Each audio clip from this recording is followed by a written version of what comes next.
Right. Hello, everybody. Today is Tuesday, March the 5th. And today, what I'm focusing on is the square aspect between Venus and Mars in Aquarius and Jupiter and Uranus in Taurus. Now, Venus is already separating away from this square, but is still very much within the orb, and Mars is just applying to the square. It also should be noted that Pluto is in Aquarius, influencing the dynamic, but not it as in a tight of an aspect to Jupiter and Uranus. Now, at the same time, I should also note that we have a stellium, we have the Sun, Mercury, Saturn, and Neptune all in Pisces, and we had just recently had the double cazimi with Saturn and Mercury conjunct the Sun in Pisces. And what I've been noticing is that there's been kind of like a post Mercury-Saturn cazimi hangover in some way that seems to translate either into a bit of emotional heaviness, difficult emotions, or even a bit of like brain fog or mental fatigue, or which is kind of interesting because at the same time there is the dynamic with Venus and Mars. As I mentioned before in a previous video, there's a certain kind of friction and spiciness, and in the square to Uranus, it can create a bit of impatience or a bit of restlessness or a bit of like this feeling of having maybe had too much caffeine and being too stimulated. But then on the other hand, I kind of feel like there's a sort of heaviness and slowness or fogginess maybe that comes with the Pisces, Neptune, Mercury, Saturn stuff, right? So there's a bit of a different, in one kind of area, there's a sort of like restless, wanting to stir things up, shake things up dynamic, and in another area it may feel a bit heavy or foggy or weighed down, lethargic even. And that's just a basic kind of overview of some of the energies before I get into this. And I had this kind of idea that I've been developing over the last few days. Sometimes, my thoughts may seem like they're kind of going all sorts of directions at once. But I'm basically looking into some themes that have been kind of ongoing, that I've been exploring in this channel, that are relevant in my own personal life in a number of ways. And there's certain tensions or dynamics going on with the archetypes, and like how to approach this. I mean, maybe we can start off with the fact that I have been, my dad passed away over a decade ago. My dad was an Aquarius, and a lot of the time when I think about the Aquarius dynamic, I can't help but think of the ways my dad portrayed this Aquarius archetype. And he was by no means politically neutral, but he worked as a chiropractor, and this kind of the thing is kind of, I was kind of thinking, on one hand, Aquarius has this dynamic where it's the dignity of Saturn, but just as how Leo is the domicile of the Sun. The Sun doesn't do very well in Aquarius, and there's a kind of the solar ego is kind of with either withdrawn or sort of under kind of restraint for the service of some kind of greater good, right? And this can often, like, he was a member of an organization called the Rotary Club, and they often talk about service before self.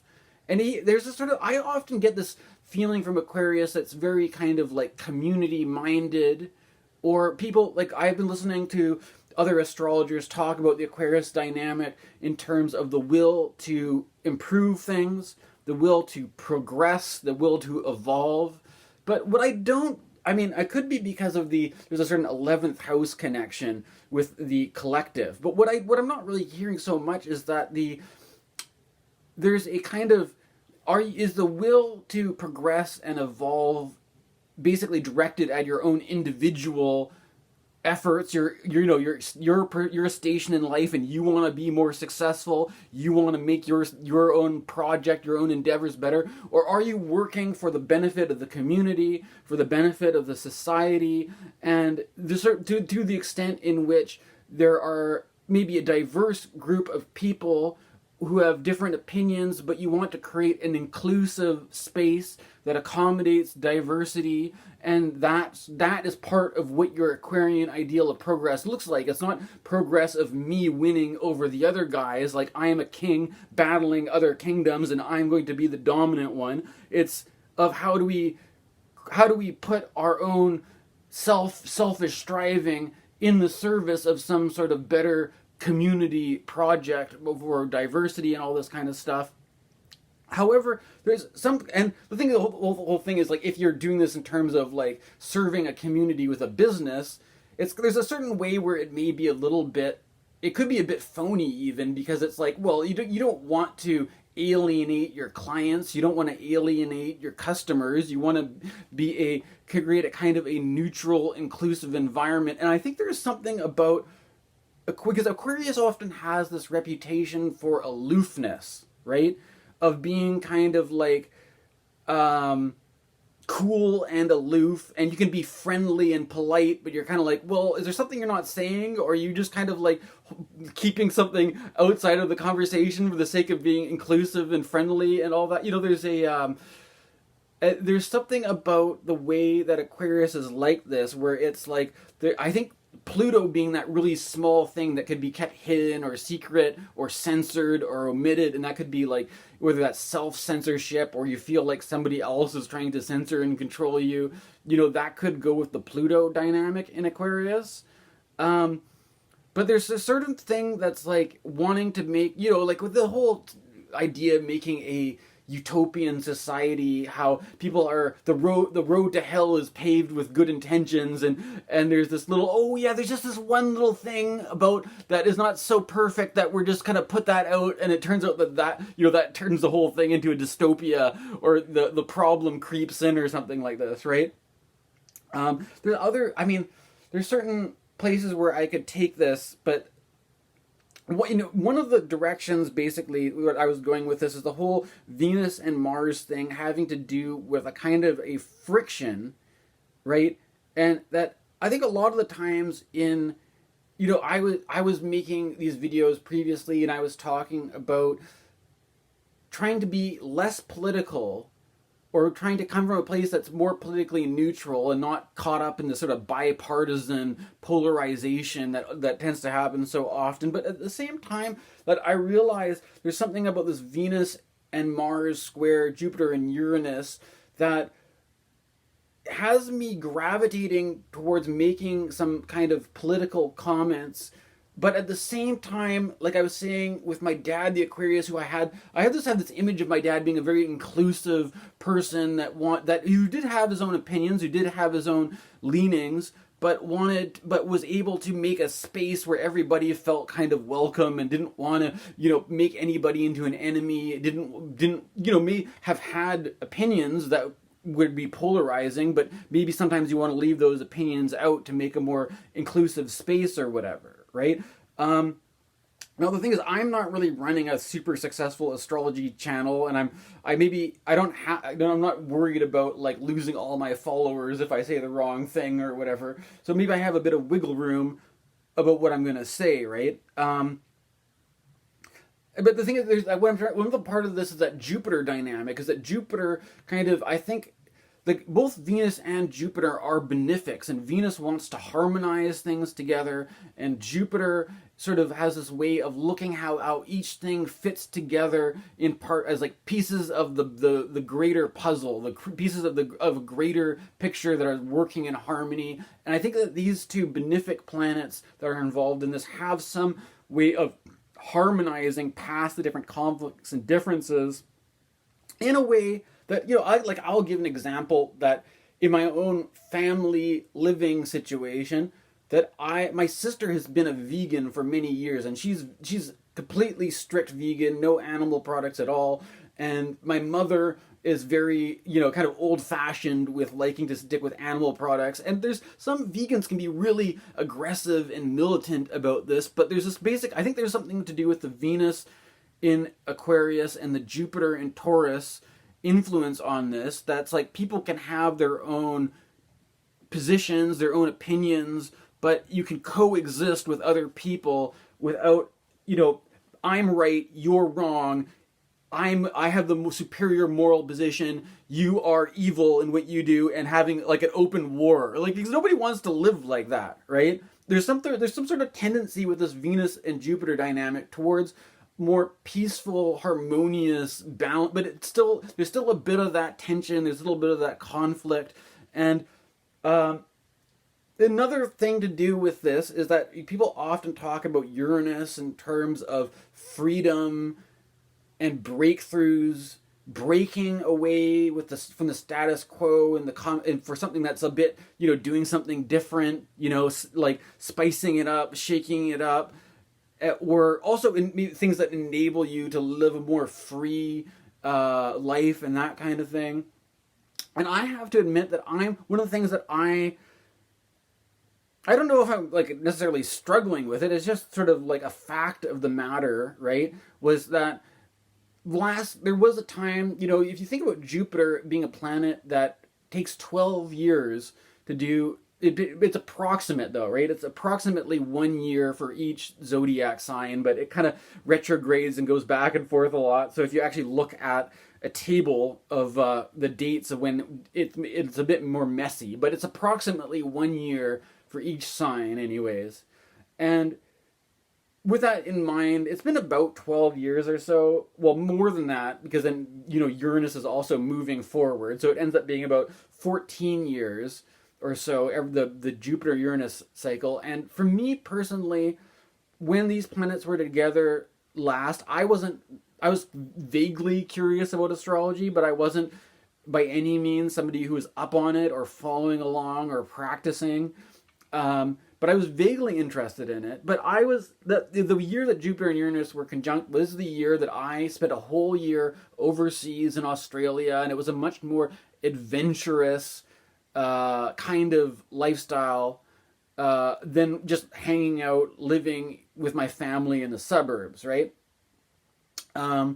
Interestingly enough, there's a Arcade Fire album called The Suburbs that came out during that year in 2010, and there's something funny about it, because like I'm vaguely aware of this Arcade Fire album, but there's something about, I find, when you go off traveling, at least for me, it sort of had the effect of displacing my what I was aware of in terms of like music and stuff like that. There's a Radiohead album that came out around then called The King of Limbs, and there's all this stuff that I was just kind of like, it took me, like, I was just kind of like, it was like that Jupiter-Uranus breakthrough kind of thing. There's like the Suburbs album was all about like this thing. There's this line in it that's like, in the suburbs I learned to drive, and they told me we'd never survive. And there's this thing about how the suburbs are basically completely dominated by cars. And one of the things about me is that I have never had a driver's license, and I've never owned a vehicle, and I live in Canada, and I looked up, the percentage of Canadians that drive and that don't, and that, it's true that younger people tend not to drive as much as older people, and I maybe because I'm getting older and stuff like that. It's been kind of weighing on me whether or not to, get my driver's license, get a car, and all this. But one of the things that I've noticed about this is that if you look at the Jupiter and Uranus and Taurus, a lot of people have associated it with economic instability or scarcity of certain resources, or, there's also this thing about inflation, right? Where the economy is a bit messed up right now because certain things have been subject to a lot of inflation. And the things other than foodstuffs, which are usually like cooking oils and stuff like that, which are the most heavily inflated, There's stuff like basic fuel and even, airline travel and stuff like that, which people associate with freedom, with this Jupiter Uranus. Let's break free and go on vacation. Let's go have an adventurous travel experience, all this kind of stuff. And what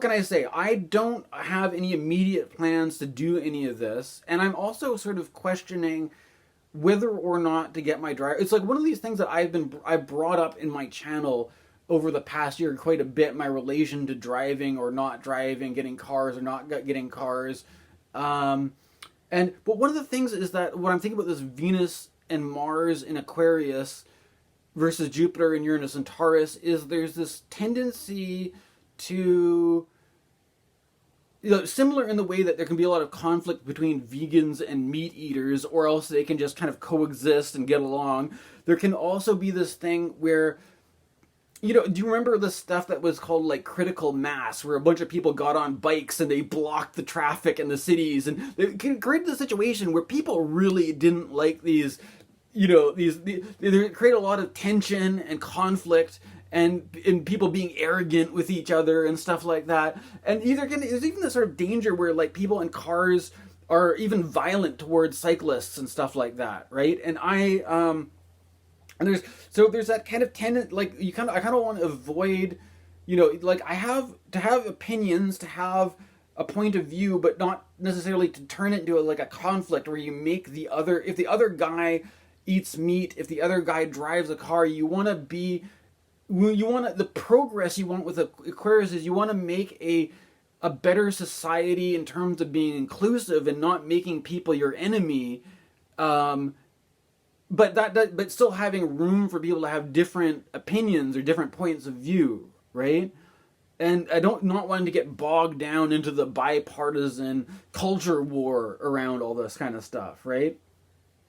And also what I was trying to say with my Pluto and Aquarius video is that I'm noticing more and more people taking a perspective that colors off the lines of what is accepted to be the political, this political map that people draw. Usually you have the 4 quadrants of a political system, and any point of view or opinion or identity is automatically categorized into the system that is total, right? A total system of. And I was going to say, this thing only came out of the French Revolution and the American Revolution, and it actually goes with the Pluto return of Pluto in Aquarius, right? Like, it's only been around for that long, and so there's something about this cultural moment where there's this opportunity to look beyond the political compass, the political spectrum, to address these issues, but not get bogged down in the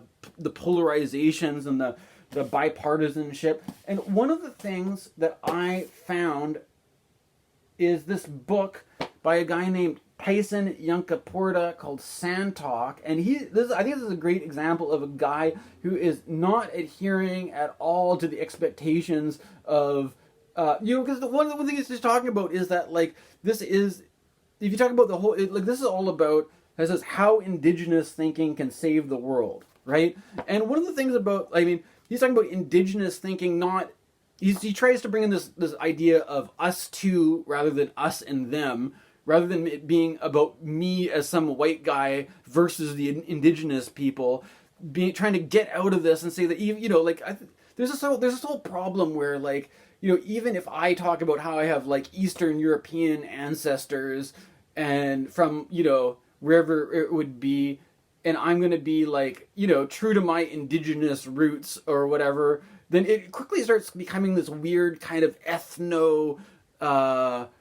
ethnocentric, almost nationalistic fascist thing, and then all the red flags go up and you're like, I don't want to go. And so it tends to leave me sort of wanting to avoid that, getting really into the whole thing about my biological ancestry and being true to my roots of where I'm, this kind of stuff. But there's a kind of a thing about colonialism, right?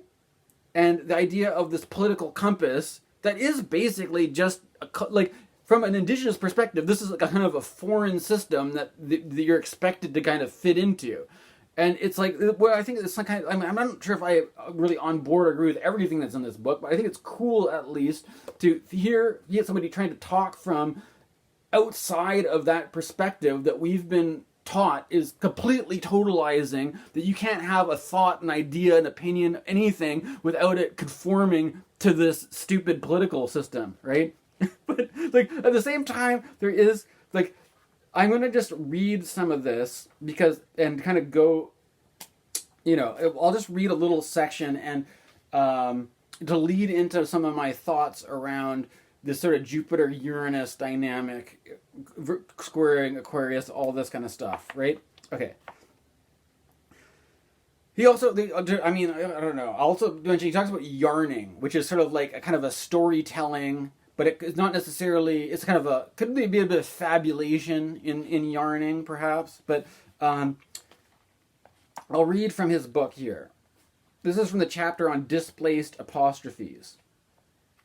I yarn over a few months with Melissa Kirby, a Whalewan Nyayamba, I don't know if I'm saying this right, woman from Brewarrina, who is the deputy principal of a remote Aboriginal community school. She is researching homegrown approaches to literacy designed by Indigenous teachers that incorporate oral culture ways of knowing. She also works on preserving and teaching her traditional language. Her mother has developed a phonics system for early literacy that matches all of the sounds in the English language with Indigenous kinship roles, making early reading and writing an exercise based on relationship patterns already known to her students. I suspect Sissy Mel's been reading a bit of the French sociologist Pierre Bourdieu because she talks tentatively about literacy in terms of transformation of capital. She says the process is about using literacy to transform cultural capital into objectified capital in the form of assessments and tests, which are then transformed into institutional capital in the form of certifications that has exchange value in the economy. The problem is that in our Aboriginal communities, we have learned that certifications for us seldom have the same level of exchange value they have for everybody else, particularly in our home communities. As a result, we struggle to transform that institutional capital into financial capital. We struggle to find motivation to delay gratification for 12 years to achieve certification, when most of the time it proves to be worthless to us. Literacy programs don't do much for us unless they are linked to radical social and economic transformation in our communities. I know Melissa is fairly conservative in her political views, so it makes me laugh to hear her talking like a Marxist. The problem is that only socialists have written about the complex interplay between literacy, social fragmentation, and economic marginalization that she needs to address in her community if she wants to improve outcomes for her students. As a result, she sounds like a cross between Noel Pearson and Che Guevara. In our yarn, she introduces a Cuban literacy program that was tested in a remote New South Wales. Okay, but there's basic things about this is there's this archetype here with Aquarius being a kind of like abstract or theoretical way of knowing or teaching or learning that gets codified into a system which is measurable by standardized tests and basically made into a systematized a system of capitalistic exchange where your knowledge or your position is seen valuable because you have a certification that makes it compatible with this system. And but it feels like a kind of thing that is not grounded into the actual, you achieve a very abstract kind of, you get your certification, you get your theories and all that, but you're like, okay, how does this actually make a difference to our actual grounded life? And a lot of what he seems to be talking about is this problem of what it would be the Aquarius side of it being this kind of like wanting to progress, wanting to evolve, wanting to develop a kind of theory or principle to improve things, but that seeming kind of airy, and how does that actually ground into real, tangible social change? And a lot of what I'm getting from this book is he talks about how the Aboriginal people tend to be more grounded into this actual social context, the actual lived experience of their life, and that there's all this stuff kind of making claims to be the path of improvement, but it seems awfully kind of abstract. And then he gets into this whole thing about how there's certain things that are coded as being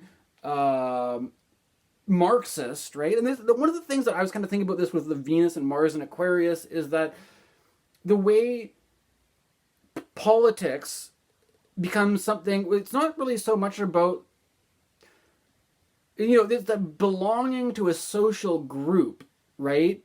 And this sort of thing that, well, if people identify as being with this group or that group, then maybe I'll be more likely to get along with them. Because let's just to be straight up about it, like, I'm not a guy who's into, like, hunting. I don't drive. I don't go off-roading in a pickup truck.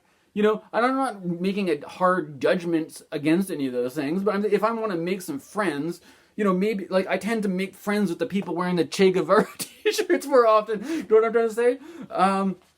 But there's something about making it, like, this whole, this part she says, Sissy Mel likes the approach, but she likes country music and regional netball too much to start wearing a beret and making Molotov cocktails. She's also a single mother with a pretty damn sweet job. She's thinking that after this research project, she'll be finished with all this business forever.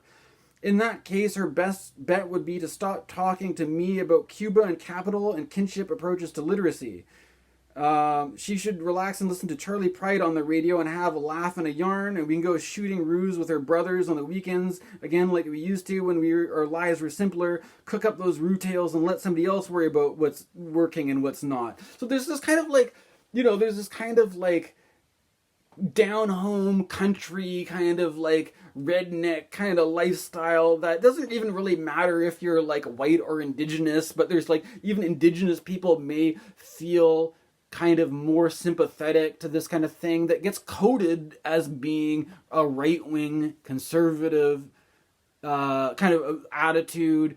And then when you even start talking about things such as complex interplay between literacy, social fragmentation, economic marginalization, etc., then that puts you in the realm of the lefties and the socialists. And I just had to make a note that, like, has this guy ever read Marshall McLuhan? Because this started getting the gears turning, because McLuhan, as much as I like McLuhan and as much as I may lean in a left direction, I have to admit that there's not really very much going on with Marshall McLuhan that you would categorize as being left-wing. In some ways, if you read what he says about communists in this book, he doesn't sound very, he's not approaching the topic of in a political register. Marshall McLuhan was an English teacher, and he was a pretty Christian guy, but he still addresses all these problems. But the thing, what I love about McLuhan is that what we have become to associated, like, we have all these codes. Like, if you have this opinion, you fall into this part of the political map. If you have that opinion, you fall into that part of the... And, keep in mind, this is from the 1960s. It was a different climate. It was a different landscape. But I'm going to... reading this book got me thinking about McLuhan again. And so I was thinking about reading some McLuhan. And it goes right in line with what I was speaking about in terms of Jupiter-Uranus and how there's also this kind of situation that this is like a guy from Australia, and that when Jupiter-Uranus was conjunct, I did this year in Australia, and that there's a certain thing about like air travel, motor travel, scarcity of fuel prices, how it is. And do we look at things like the airplane and the car as being these things which give us freedom, or is there different ways to look at it, right? And so I'm just gonna I just realized that I hadn't gotten to the chapter that McLuhan did on the motor car yet.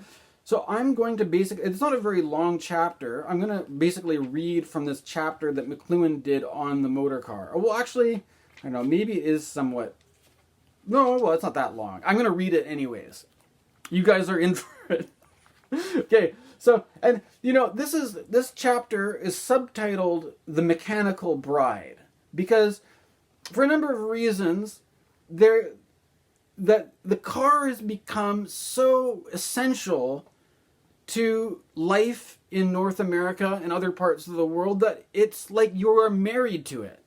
And I was talking to my mother about this, and there's also this whole thing about once you reach a certain age and you may become too old to drive, there could be a lot of resistance against giving up your right or to have access to a car. And there was even a person in our local community, in our town, who was an old person who, after they took away his right to drive, he killed himself. Because it's like literally you're so married to this thing that apparently grants you freedom that if they take it away, you might as well die.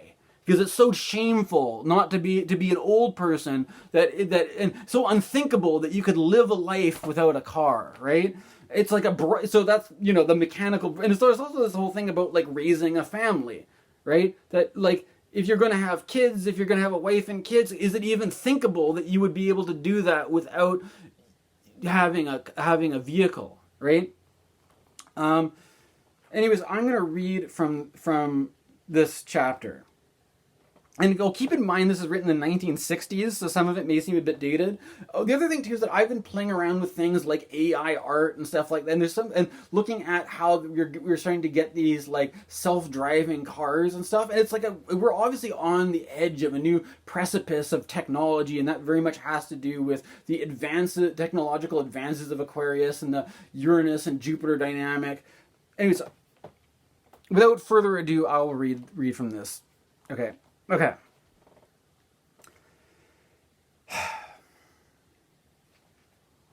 Here is a news item that captures a good deal of the meaning of the automobile in relation to social life.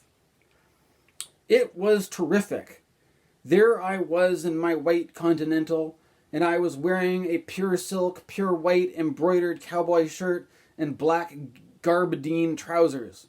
Beside me in the car was my jet black Great Dane imported from Europe named Dana von Krupp. You just can't do any better than that.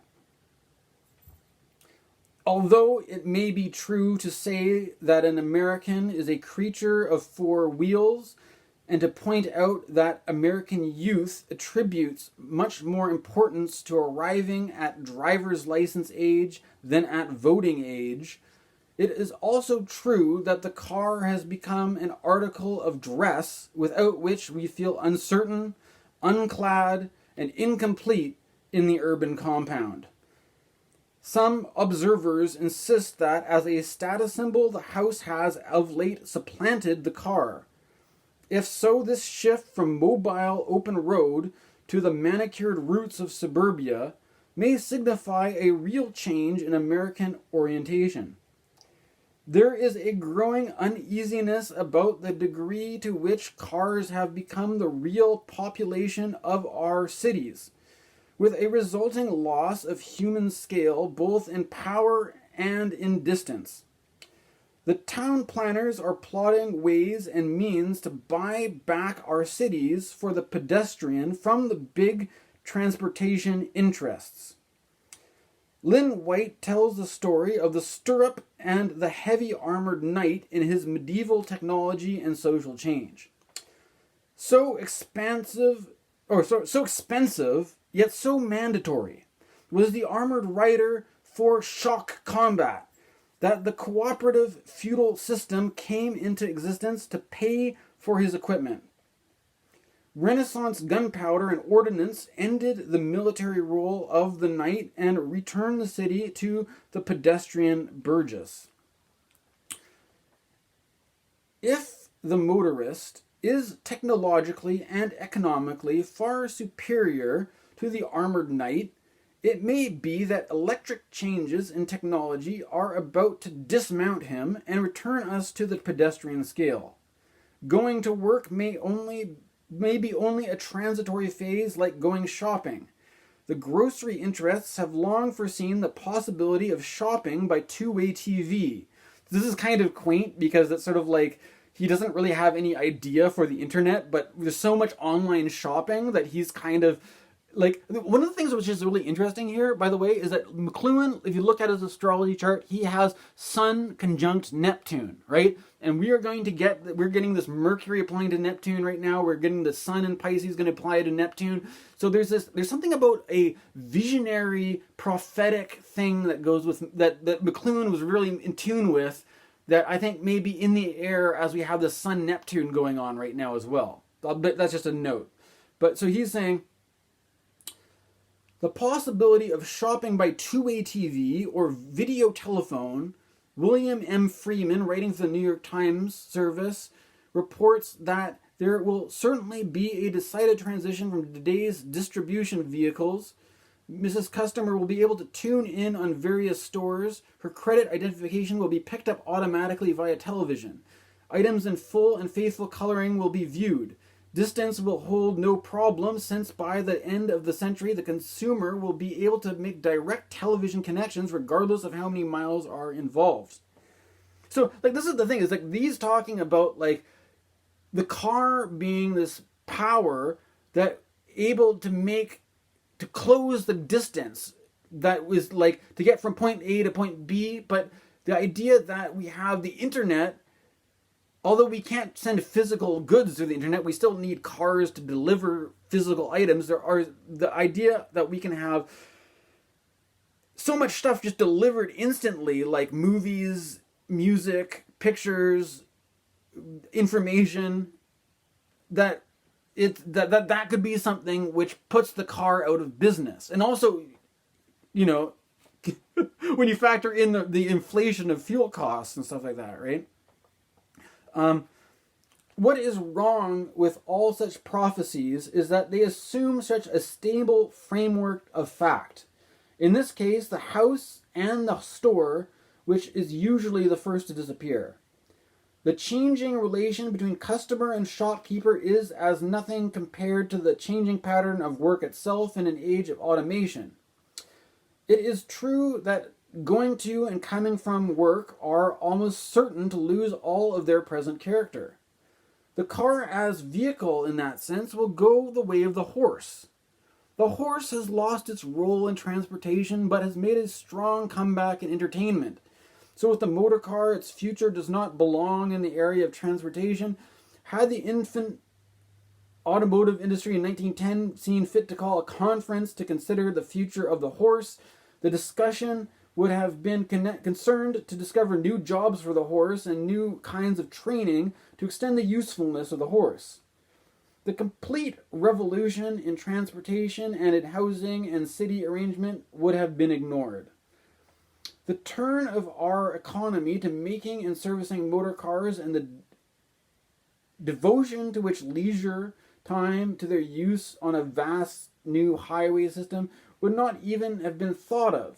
In other words, it is the framework itself that changes with new technology, and not just the picture within the frame.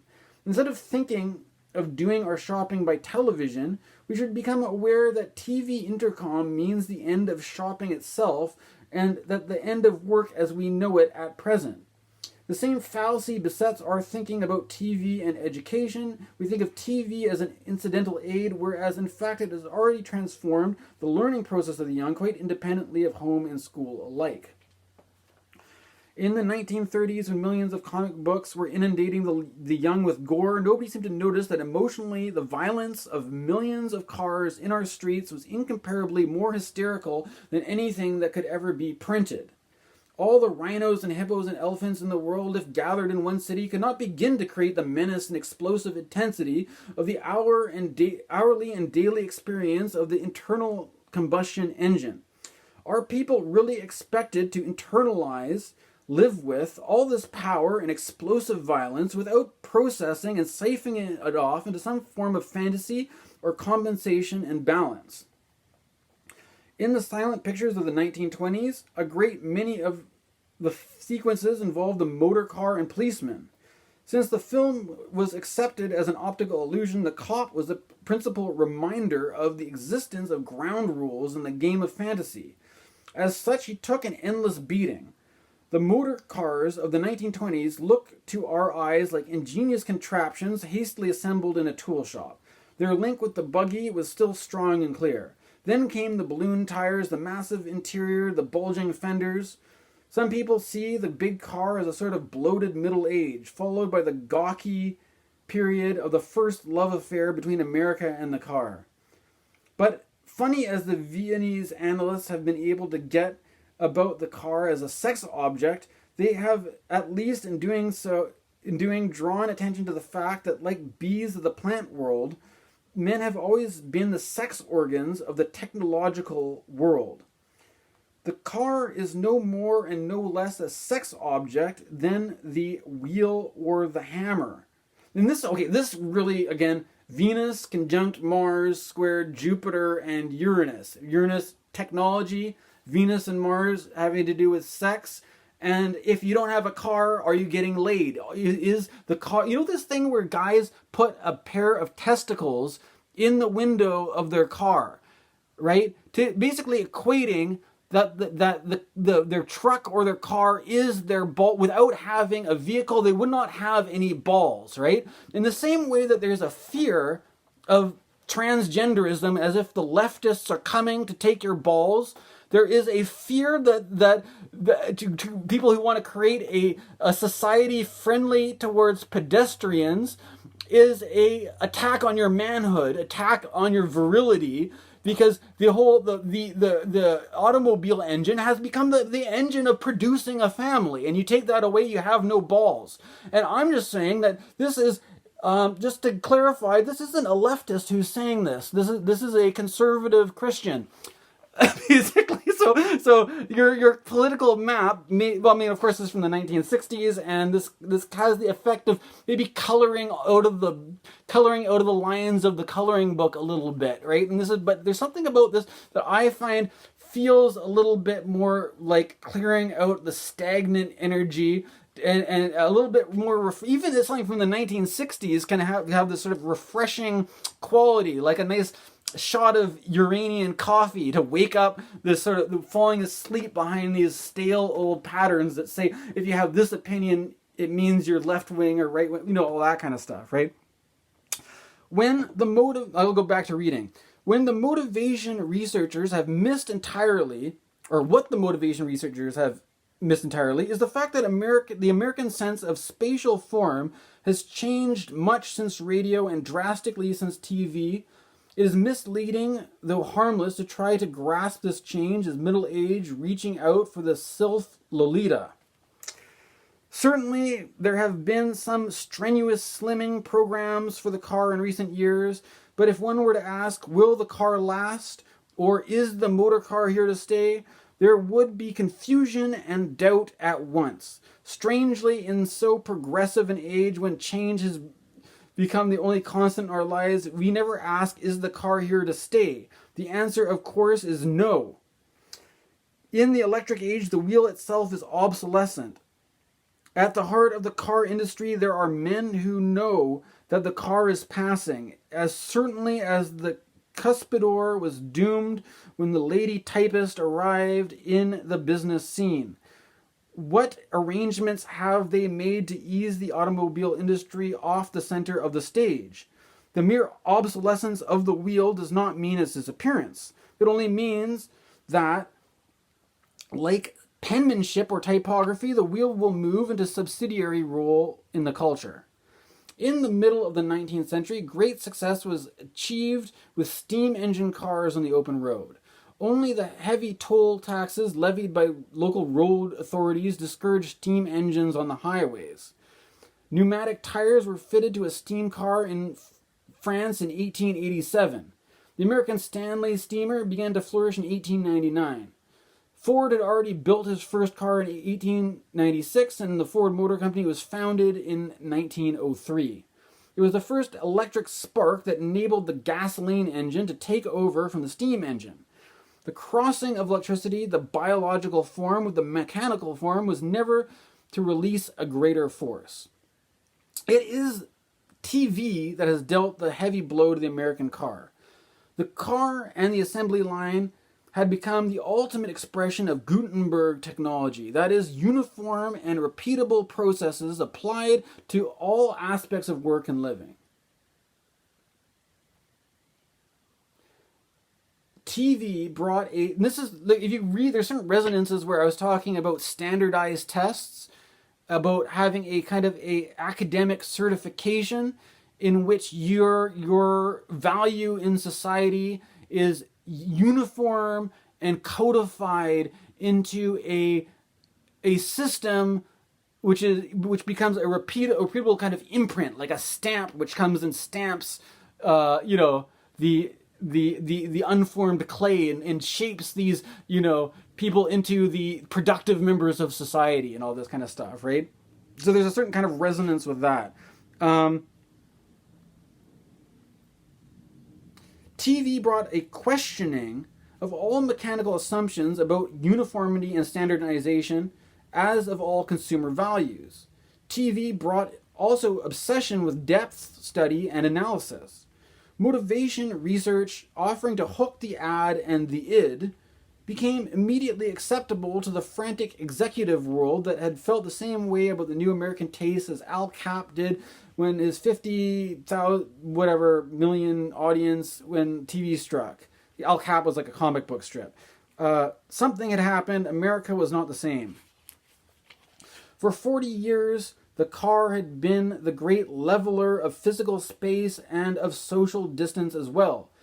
The talk about the American car as a status symbol has always overlooked the basic fact that it is the power of the motor car that levels all social differences and makes the pedestrian a second-class citizen.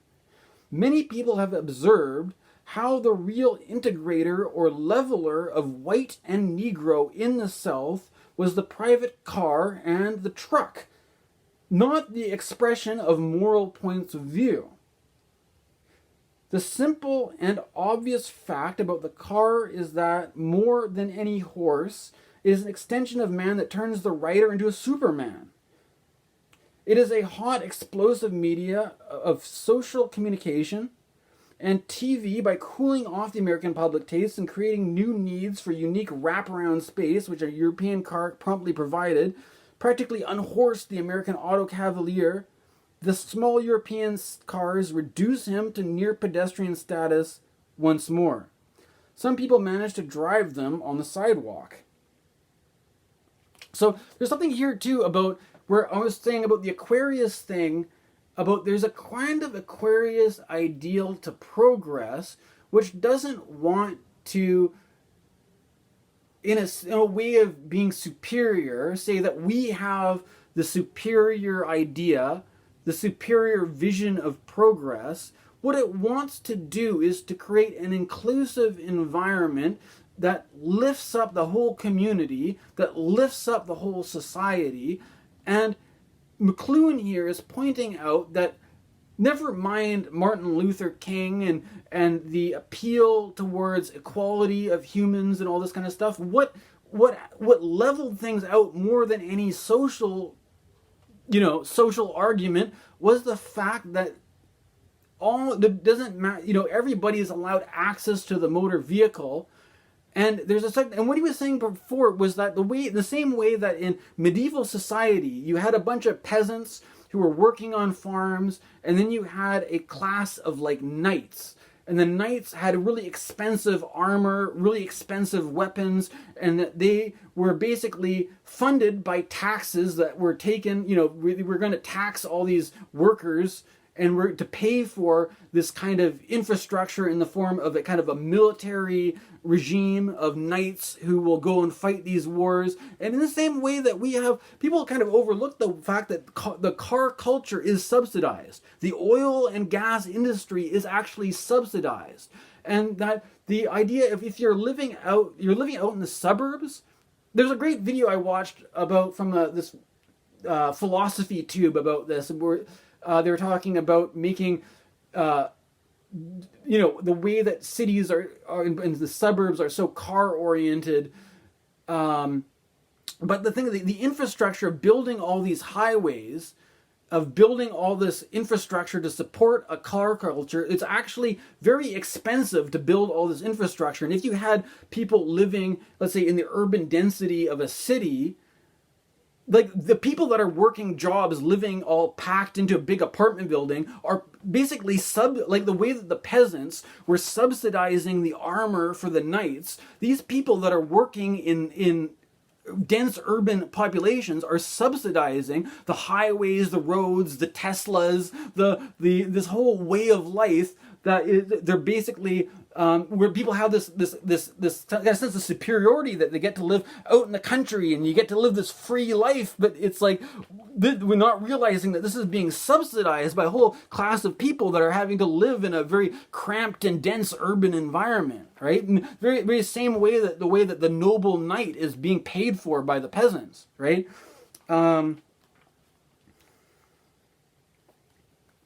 The car did its social leveling by. The whole thing of the knight was the thing is that the car has been made the staple of everybody has a car, right? And that rather than the car being some elitist thing, it's like the car grants you access to the common world. Whereas if you don't drive, you're like a second-class citizen where the whole infrastructure is not designed with you in mind as a pedestrian. You have to basically work around it. I mean, we'll get to more of this in, I'm going to continue reading here.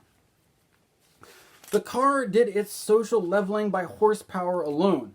In turn, the car created highways and resorts that were not only very much alike in parts of the land, but equally available to all. Since TV, there is a naturally frequent complaint about this uniformity of vehicle and vacation scene.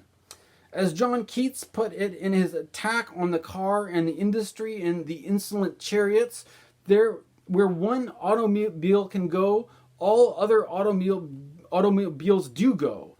And wherever the automobile goes, the automobile version of civilization surely follows. Now, this is a TV-oriented sentiment that is not only anti-car and anti-standardization, but anti-Gutenberg and therefore anti-American as well. Of course, I know that John Keats doesn't mean this. He had never thought about media or the way in which Gutenberg created Henry Ford and the assembly line and standardized culture. All he knew was that it was popular to decry the uniform, the standardized, and the hot forms of communication in general. For that reason, Vance Packard could make hay with the hidden persuaders. He hooted at the old salesmen and hot media just as Mad magazine does. Before TV, such gestures would have been meaningless. It wouldn't have paid off. Now it pays to laugh at the mechanical and the merely standardized.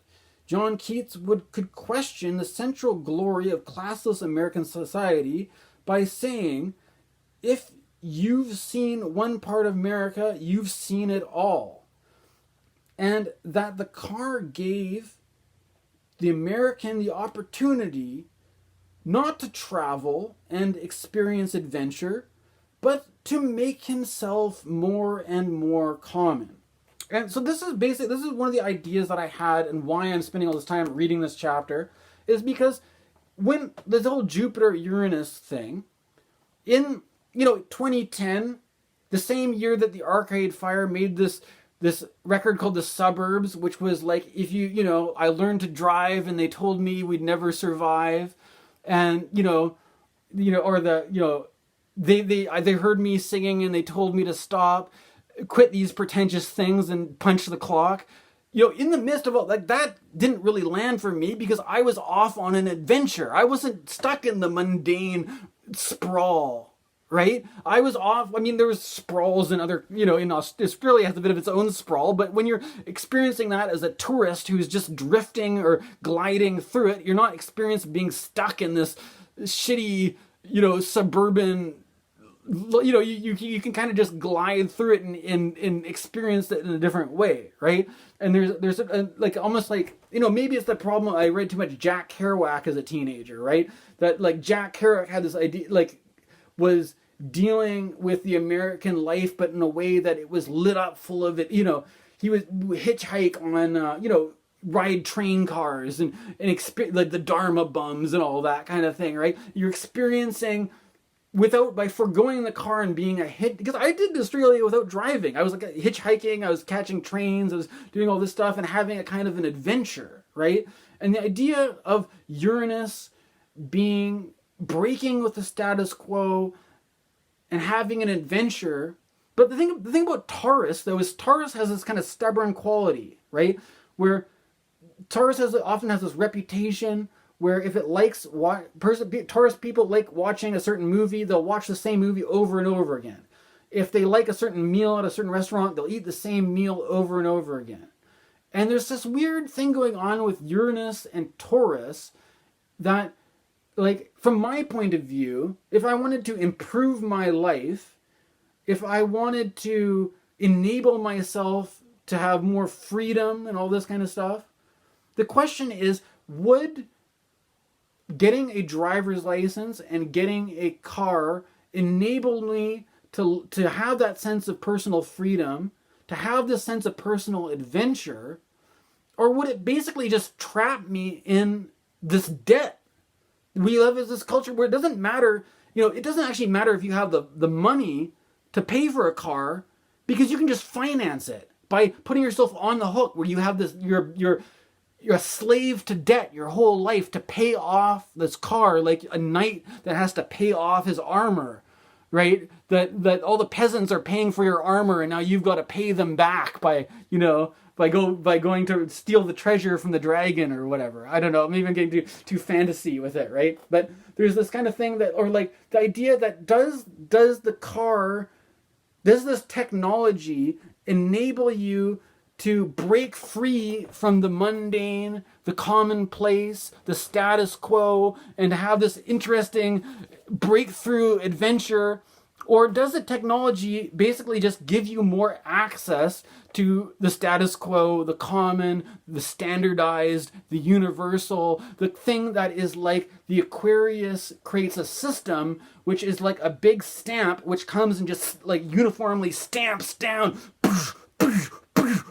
just stamping everything out to be the same uniform, where all your individuality goes away because you have to conform to like the standardized testing system. You have to conform to this system of certification that makes you fungible.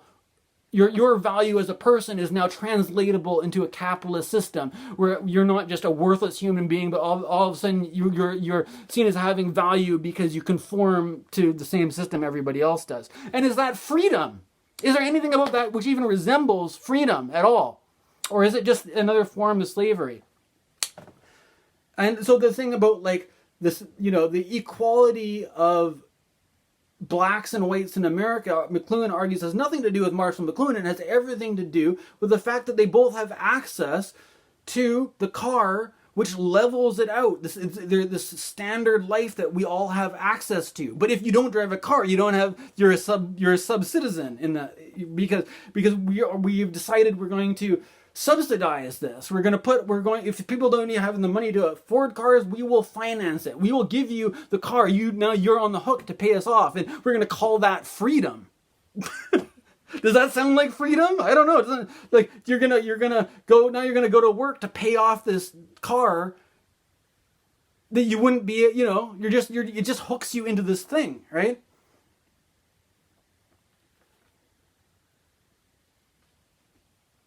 Since TV, it had become popular to regard the more and more uniform and repeatable products of industry with the same contempt that a Brahmin like Henry James might have felt for Chamber Pot dynasty in 1890. It is true that automation is about to produce the unique and custom-built at assembly line speed and cheapness.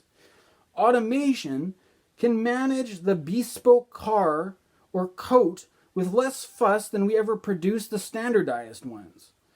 But the unique product cannot circulate in our market or distribution setups. As a result, we are moving into a most revolutionary period in marketing as in everything else. When Europeans used to visit America before the Second War, they would say, "But you have communism here." What they meant was that we did not only had standardized goods, but everybody had them. Our millionaires not only ate cornflakes and hot dogs, but really thought of themselves as middle-class people. What else? How could a millionaire be anything but middle class in America unless he had the creative imagination of an artist to make a unique life for himself? Is it strange that Europeans should associate uniformity of environment and commodities with communism? And that Lloyd Warner and his associates, in their studies of American cities, should speak of the American class system in terms of income. The highest income cannot liberate a North American from his middle class life. The lowest income gives everybody a considerable piece of the same middle class experience. That is, we really have homogenized our schools and factories and cities and entertainment to a great extent, just because we are literate and do accept the logic of uniformity and homogeneity that is inherent in Gutenberg technology. This logic, which had never been accepted in Europe until very recently, has suddenly been questioned in America since the tactile mesh of the TV mosaic has begun to permeate the American sensorium. When a popular writer can, with confidence, decry the use of the car for travel as making the driver more and more common, the fabric of American life has been questioned. Now, this has a certain similarity with what Andy Warhol said about Coca-Cola. And he was saying that, there's this whole thing about champagne, where if you drink champagne, it's only real champagne if it comes from the part of France called Champagne. And, similar with things like whiskeys, you might have a fancy Scotch whiskey that's really worth something, and you may have really cheap, Jim Beam or whatever, right? Or Wisers you get here in Canada, cheap whiskey, right? But with Coca-Cola, there's one cheap Coca-Cola, and it doesn't matter if you're poor or rich. You have the access to the same Coca-Cola, right? And there's this thing about, people talk about the working class. There's something I wanted to get in here. This is obviously over an hour now. This is going to be a longer video of mine, but there's a point here that I wanted to get to with this, right? And that is that McLuhan is a great visionary writer, and one of the things that he's pointing out here is I believe Byung Chul Han has also made the same point, but I'm not sure exactly which of his books he makes this, so I won't get into the Byung Chul Han side of it. But the question of when we're talking about the working class versus a classless society, that when we look at this, the basic that doesn't matter. McLuhan is making this argument that it doesn't make sense to say that to make this model of a class-based society based on income, that you have low-income people and you have high-income people, but isn't it somehow? I mean, to some people, this may seem ridiculous or even surreal, but it's become just commonplace that even homeless people, even people who are really down and out, living on the street with drug addictions and all this kind of stuff, will have cell phones, right? It doesn't matter if you are Elon Musk or if you are the crack addict who's really down and out in the street. You both have the same, you both could be talking to each other on Twitter. And Elon Musk and all the elites don't exist in this bubble where they're completely separated. They can have a completely smooth and fluid communication with the guy who is completely disheveled, the lowest of the low, right? You can have a completely, and there's nothing that categorically stops that person. There's this whole thing about, that movie, The Pursuit of Happiness. You could be living homeless and then try to pull yourself up by your bootstraps on the stock market or something like that. You could become a business. There's nothing stopping the homeless person from becoming a businessman and raising himself up through venture capitalism there's a completely smooth classless society from the poorest to the richest, and we all have the same internet, we all have the same apps, we all have the same media, we all have a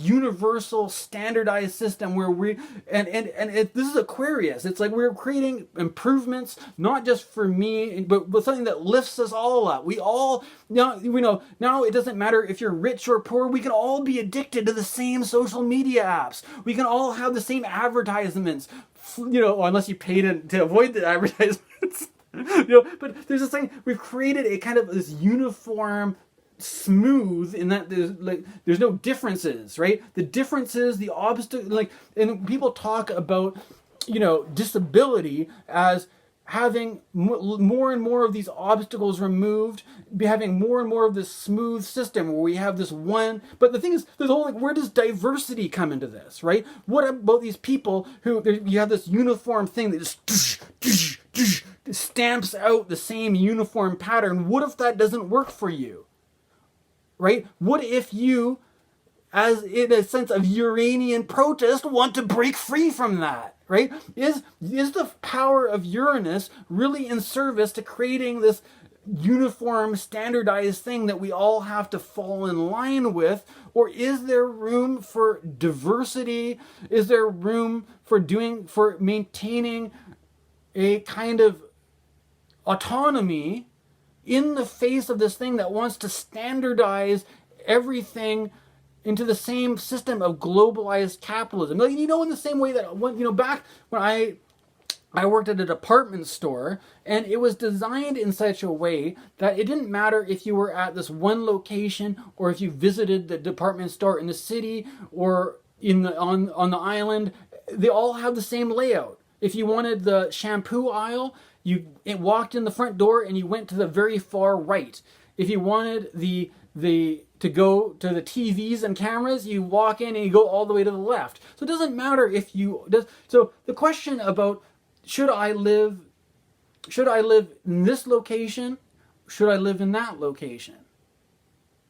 Should I, at some point in time, it doesn't matter where you live. It doesn't matter if you stay in Canada or if you go on some adventure to the other side of the world, because the McDonald's will sell the same Big Mac, the Costco will be organized the same way, you will still just turn on your cell phone and look at Facebook and you won't even notice you're in another country, because everything has been stamped by this standardized process of global capitalism.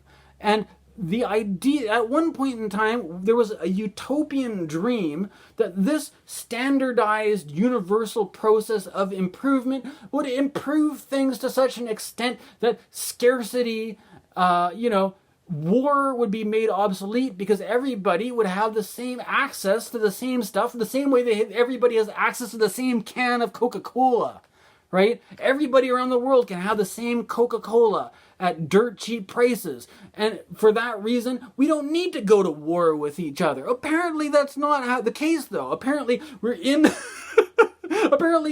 still persistently in global conflict, and we resist the having a new world order of globalized standardization being stamped onto us for some reason. Wonder why that is, right? So anyways, this may seem like an awful lot, but there's so much good stuff in here. I'm just going to read the whole chapter. Only a few years back, Cadillac announced its Eldorado Brougham, I don't know if I'm saying that right, as having a anti-dive control, outriggers, pillarless styling, projectile-shaped gull-wing bumpers, outboard exhaust ports, and various other exotic features borrowed from the non-motorcar world. We were invited to associate it with Hawaiian surf riders, with gulls soaring like 16-inch shells, with the boudoir of Madame de Pompadour. Could Mad Magazine do any better? This is all very 1960s, right? In the TV age, any of these tales from Vienna woods, dreamed up by motivational researchers, could be relied upon to be an ideal comic script for Mad. The script was always there, in fact, but not until TV was the audience conditioned to enjoy it. To mistake the car for a status symbol just because it is asked to be taken as anything but a car is to mistake the whole meaning of this very late product of the mechanical age that is now yielding its form to the electric technology. The car is a superb piece of uniform, standardized mechanism that is a piece with the Gutenberg technology and literacy which created the first classless society in the world. The car gave to the democratic cavalier his horse and armor and haughty insolence in one package, transmorgifying the knight into a misguided missile. In fact, the American car did not level downward but upward towards the aristocratic idea. Enormous increase in distribution of power had also been equalizing force of literacy and various other forms of mechanization. The willingness to accept the car as a status symbol, restricting its more expansive form to the use of higher executives, is not a mark of the car in the mechanical age, but of electric forces that are now ending this mechanical age of uniformity and standardization, and recreating the norms of status and role. When the motor car was new, it exercised the typical mechanical pressure of explosion and separation of functions. It broke, and then, so this is, okay, I mean, there's lots of this McLuhan book where he talks about the fragmenting nature of technology, right? And just what Tyson was saying in this book about, you know, it's only socialists, it's only leftists who are talking about this process of these fragmentary processes. And it's like, McLuhan, I don't think was much of a leftist, but he's like, you don't like, there's nothing, the fact that McLuhan doesn't drive in a left-wing direction, he doesn't push this a leftist direction, it doesn't subtract anything from how great this book is, right? But anyways, I'm just going to go back. So he's talking about this, the fragmentary. It broke up family life, or so it seemed in the 1920s. It separated work and domicile as never before. It exploded each city into a dozen suburbs, and it extended many of the forms of urban life along highways until the open roads seemed to become non-stop cities. It created the asphalt jungles and caused 40,000 square miles of green and pleasant land to be cemented over. With the arrival of plane travel, the motor car and truck teamed up together to wreck the railways. Today, small children plead for a train ride as if it were a stagecoach or horse and cutter. Before they're gone, Daddy. The motor car ended the countryside and substituted a new landscape in which the car was a sort of steeplechaser. At the same time, the motor destroyed the city as a casual environment in which families could be reared. Streets and even sidewalks. So we think that the car is necessary to have a family. McLuhan's saying that the car destroyed the ability to raise a family, right? To raise a family in a city. Streets, even sidewalks, became too intense a scene for the casual interplay of growing up. The city, this is the thing, we used to have this thing, like, instead of kids going out now, the streets are completely barren, and you just have these massive trucks just, you know, like, you don't want your kids to run out because they'll get run over, right? Streets, even sidewalks, became too intense a scene for the casual interplay of growing up. The city became filled with mobile strangers. Even next door neighbors became strangers, right? If you walk around, you see the same people every day. And whereas the cars, they're just these completely like anonymous shells where you don't know who's in them, and you're just in a massive anonymity. That's not there if you have a pedestrian society where you see the same people and you can say hi and smile to them every day. It's a different situation, right? It's a different psychological thing, right?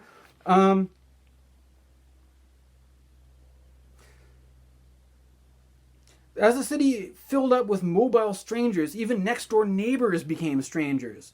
This is the story of the motor car, and it is not much longer to run.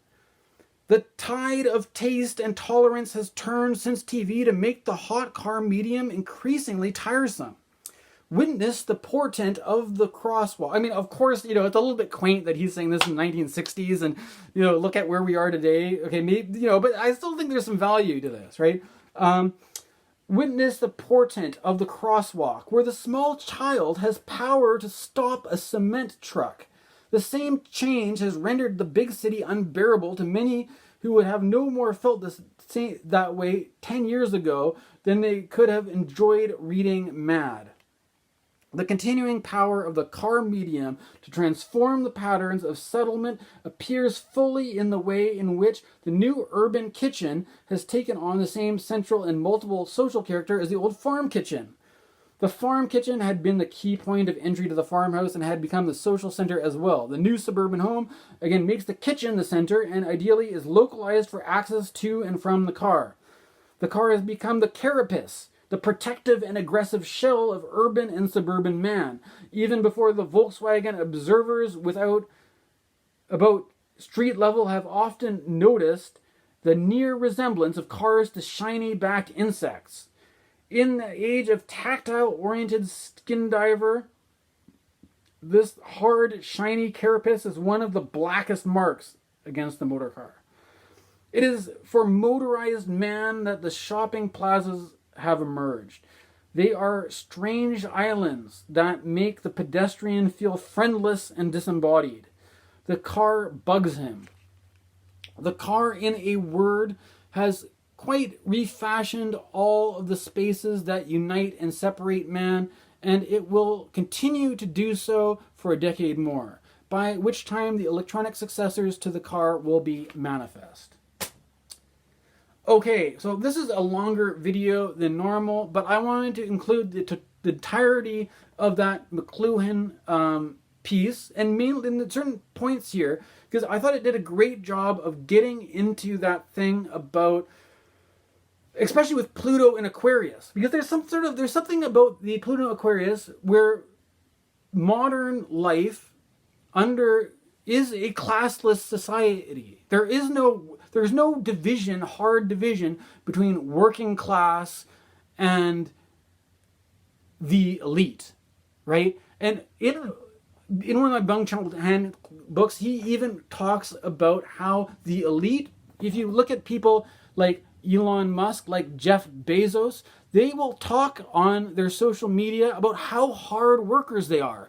That even the guys who are really rich are basically just working class people, just like you and me, and we're all working class. These are just guys who have been able to do a really good job of it and have a lot of money, right? But what McLuhan is saying is that we don't.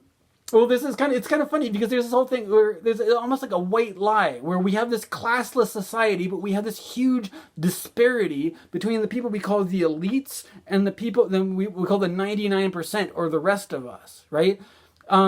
So there is, in some way, there is a huge lopsidedness, or there is a kind of a ruling class, but the story we tell is that there's no hard separation. It's not like, you know, it's not like a caste system where you're born into the upper class and you just stay there. We have this kind of social mobility where and not just social mobility, but it doesn't matter how rich or poor you are, you're all going to be plugged into the same phone, getting the same media apps, getting the same internet, getting the same algorithms, getting the same system of global capitalism conditioning you, that you're all subscribing. Even if you come from a different culture, a different religion, and maybe the environment has, or the war has you as a refugee. You have to. We have a diverse culture that accepts everybody in with us, and all your differences get washed away under the system of global capitalism, where we're all workers, we're all working class. There are no bourgeoisie anymore, and we all have the same can of Coca-Cola. We all have the same iPad. We all have the same internet connection, and our progress is a collective progress.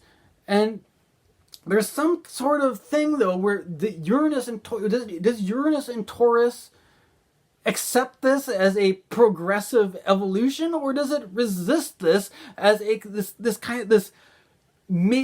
force that wants to make everything, reduce everything basically to the lowest common denominator and call that progress?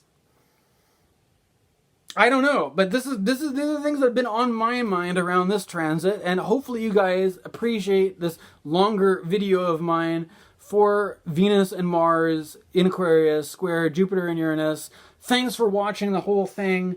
Take it easy, and like and subscribe, all that kind of stuff. I appreciate you guys for following my channel on this journey of exploration and bewilderment. Thank you very much.